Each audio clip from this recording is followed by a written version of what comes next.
ว่าจังไดสบายดีเด้อสบายดีเสาร์ยังเจ้าเสาร์อาทิตย์วันอาทิตย์เนาะทางนี้เด้สบายดีสบายดีชื่อว่าจังไดเจ้า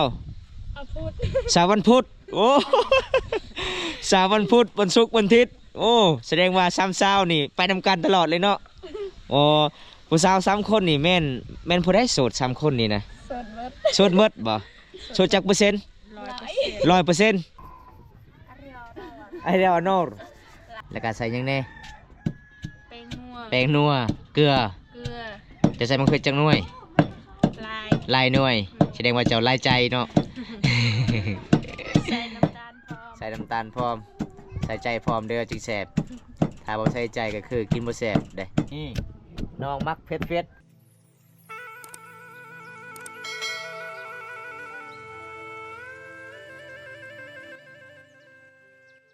พอสาวลาวเด้อทุกคนสาวสวยมีแต่คนงามๆโอ้ผู้สาวเอายังเนาะผู้สาวมังหุ่งบ่โอ้ผู้สาวเอามะละกอเด้อทุกคนนี่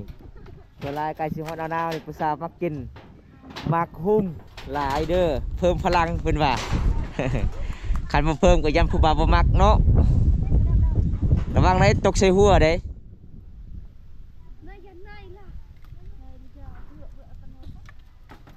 แสดงว่าสาวอาทิตย์นี่แง่นี่เป็นนี่เนาะจะแง่เนาะ เอาผู้สาวเอามาหุงมากินนะทุกคน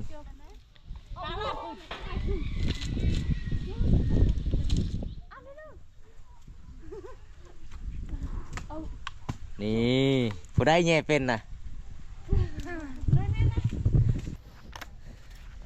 สบายดีผู้สาวสบายดีเด้อสบายดีเอาเจ้าคืออย่างไปผู้เดียวอยู่นำกันก่อนวู้ยมีผู้บ่าวเลยบ่เจ้านี่สวัสดีพี่นะทีนึงสบายดีอ๋อคนเด้อนี่อันนี้คือซาวซุกบ่แม่นมากยังอันนี้มักฮุงภาษาไทยมากแล้วก็เนาะ ผู้กลางเลยสิว่าจังไดสบายดีเด้อสบายดีสาวยังเจ้าเสาร์อาทิตย์วันอาทิตย์เนาะทางนี้เด้สบายดีชื่อว่าจังไดเจ้าพุธสาววันพุธโอ้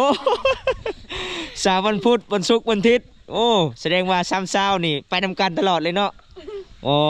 ผู้สาว3 คนนี่แม่นผู้ได้โสด3 คนนี่นะโสดหมดบ่โสดจักเปอร์เซ็นต์100%โอ้โสดย้อนกินมังหุ่งเนาะ เอาน้องไปกินอยู่เพื่อนไผ่เพื่อนซาซุกบ่อ๋อมื้อนี้อ้ายขอไปนำได้บ่น้องได้เนาะเอาทุกคนจังได้กะไปติดตามส่วนหนึ่งกันนะทุกคนมื้อนี้บำตากะสิพา FC นะครับชมตามติดสาวลาวเมื่อวานนี้ไปอยู่ไสเฮือนเจ้าบ่แม่นมาพุ่งจะไปลักเอ้าบ่ผู้สาว3 คนบ่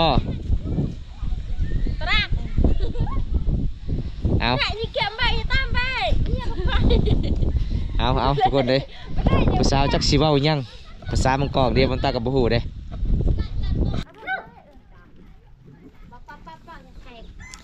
วันนี้ก็สิตามติดสาวลาวด้วยทุกคนวิธีเขาเจ้าตำมังคุงแบบใดเขาเจ้าใส่ยังแน่สูตรสาวลาว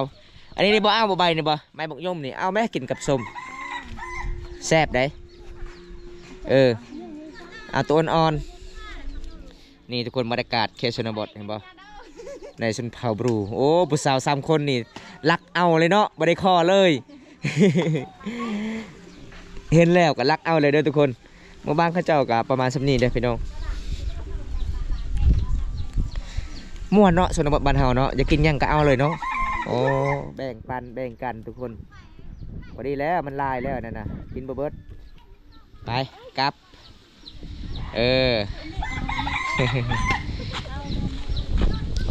ป้าเบิ่งทุกคน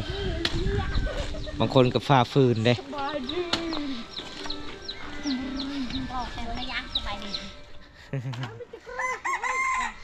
โอ้ฝ่าฟืนเนาะบ่มีลูกไผ่บ่เจ้าบ่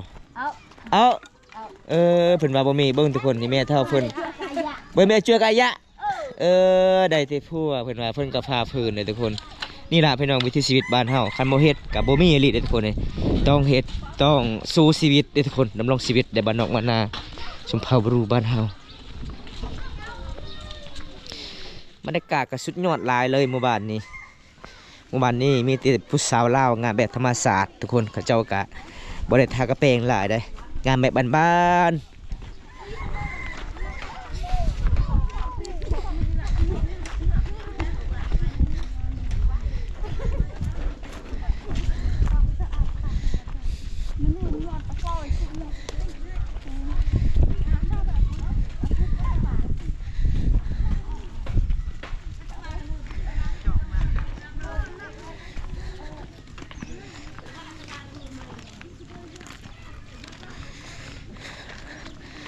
ปลาคักแล้วเนาะจะขึ้นเนาะสะพุดเนาะ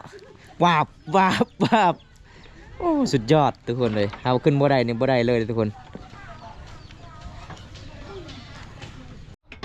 ตอนนี้ผู้สาวกำลังสีเฮ็ดตำมังหุ่งเด้อทุกคนอันนี้ซื้อสาววันพุธอันนี้ซื้อสาววันอาทิตย์สาววันศุกร์จักไปใส่เนาะบ่เห็นแล้วสาววันศุกร์ ผู้สาวใส่หยังแน่เวลาตำมังหุ่งนี่นะใส่หยังแน่ใส่มะขามบ่มีมะนาวบ่ ใส่หมด มะขามเนาะปลาแดกกับบ่มีมักเล่นกับบ่มีมักนาวกับบ่มีก็คือใส่แทนมะขามเนาะทุกคนแล้วก็ใส่เกลือเป็นนัวกินไปเลยอ๋อแซ่บที่สุดก็คือใส่ใจเนาะ เอาน้องๆกะสิเฮ็ดกินตำบักหุ่งเด้อทุกคนเลยเดี๋ยวผมตากะสิพา FC ได้รับชมสาวลาวคลิปนี้ทั้งโสดทั้งงามทั้งใจดีเด้อทุกคนบ่คุยเป็นตาหักตาแพงหลายเด้อทุกคนอันนี้คือสาวพูดครั้งแรกที่เขากองบอมตาเดี๋ยวโอกาสหน้าบอมตากันสิพา FC ได้ไปเยี่ยมไปยามอยู่เฮือนอยู่ศาลบ้านซองน้องอยู่ไสทุกคนมื้อนี้ก็ได้เห็นน้องทักทายน้องก่อนนี่จะเป็นบ้านสาวสุขทุกคน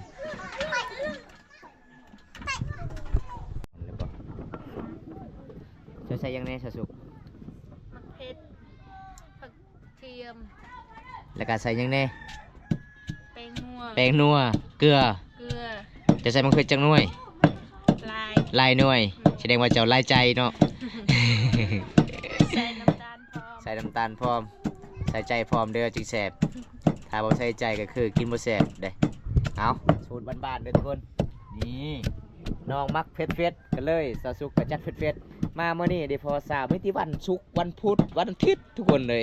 สาวหมู่บ้านนี่จนหลายเขาเจ้าเกิดวันพุธตั้งวันพุธเกิดวันอังคารตั้งวันอังคารเลยทุกคนนี่งามหลายล้างยังนะสาวสุกจะเฮ็ดยัง ไอเดียวนอร์อ๋ออันนี้คือสำหรับสิคุณมะพุ่งบ่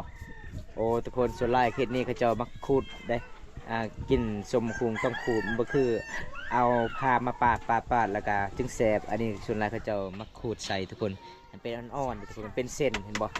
ชุดไผ่ชุดมันเด้อทุกคนชุดสาวลาวทางนี้ก็คือแบบนี้เด้อทุกคนเลยบรรยากาศเห็นสายบ้านช่องเขาเจ้าโอ้แบบโบราณเลยทุกคน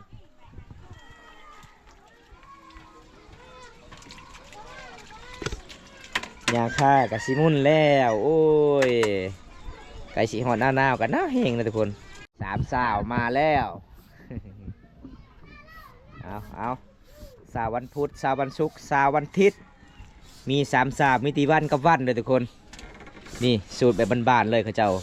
ตำบักหุ่ง14เด้อกินตำบักหุ่งน้ำนองเด้อ มาเด้อกินตำบักหุ่งนำกันเด้อทุกคนสาวอาทิตย์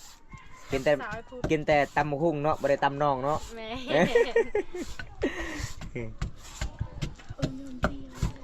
อ้าวเพิ่นว่าเฮ้ยน้ำปิลมันยังเฮ้ยน้ำปิลมาคามลายบ่วันพุธ ลายมะเพชร ลายมะเพชรอ๋อเอานี่ทุกคนเห็นบอกเขาเจ้ามักคิดกินสมกินเมียงกินตำมะฮุงเขาเจ้ามักเส้นๆแบบนี้เลยเห็นบอกทุกคนเขาเจ้ามาขูด พูดแต่ แสดงว่าสูตรเสาร์วันพุธนี่เพิ่นไปเอามาคาม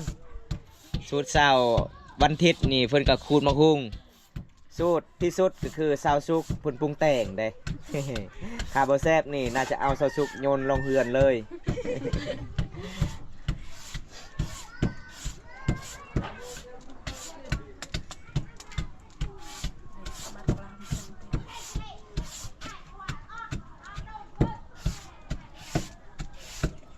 น่าสิแสบเนาะเบิ้งอะไรก็แสบเด้น้องเลย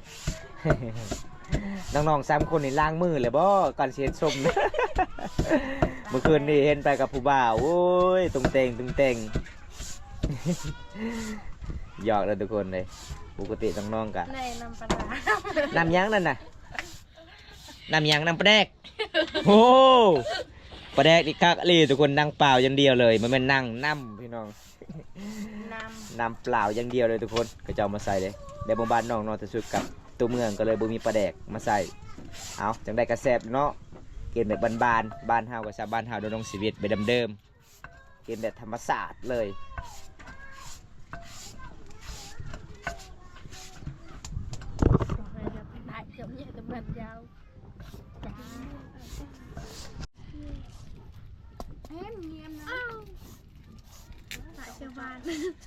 tạ miệng một ai cái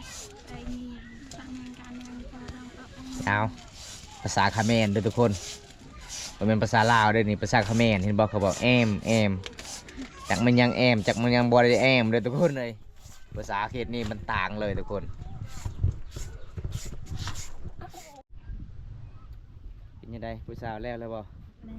อ๋อใส่แต่เกลือพริกนัวดิบ่โอ้เอาตอนนี้น้องๆกะสีแล้วเด้อทุกคนน้องกะสีกินแล้วขณะบริใส่ปลาแดกเนาะใส่แต่น้ำหัวเสืออย่างเดียว กินไปเลยมันกะสีแซ่บเด้อทุกคนเลยมาเด้อเอาสีน้ำเบิ้ง กันเด้อ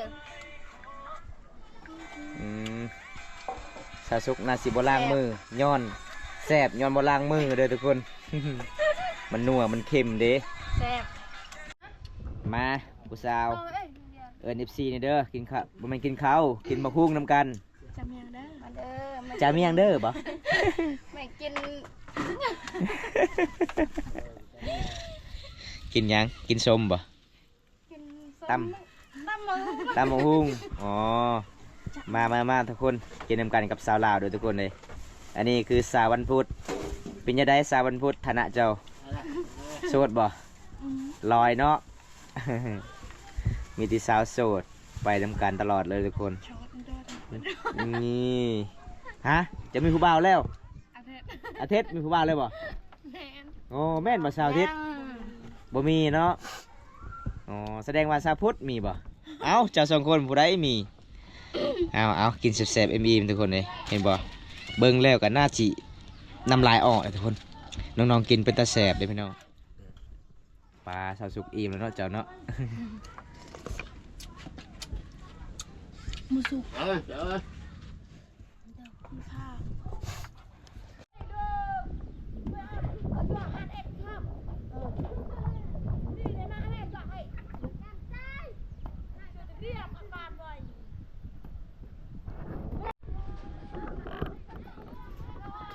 เบิ้ลบ่ฮะทะเลเหรอ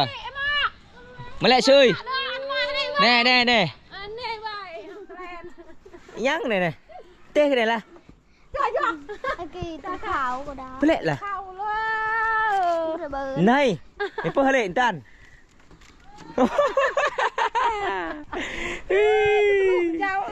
นี่เห็นบ่ทุกคนเลยไปซ่อนแนวเนาะไปซ้อนเนียวทุกคนมดมือได้ที่ซ้ำนี่เลยทุกคนเลยอีเม่เพื่อนยิ้มเลยได้ ลูกสาวหาอยู่หากินส่วนอีเม่เพื่อนหน้าเบิ้งสิปิงไฟดังไฟตามตารางเฮือนพี่น้องเลยนี่ละเคสสุนทรบ้านเฮาเด้อทุกคนไกลสิฮอดหน้าหนาวโอ้ยพี่น้องบรรยากาศยามตอนแรงๆในหมู่บ้านนี่หลังจากเฮากินสมกินเมียงกับสาวลาวละลายหมู่บ้านนี่ทุกคนมาตะไปเบิร์นมาตะแก้วกันเอ็นอันนั้นนะ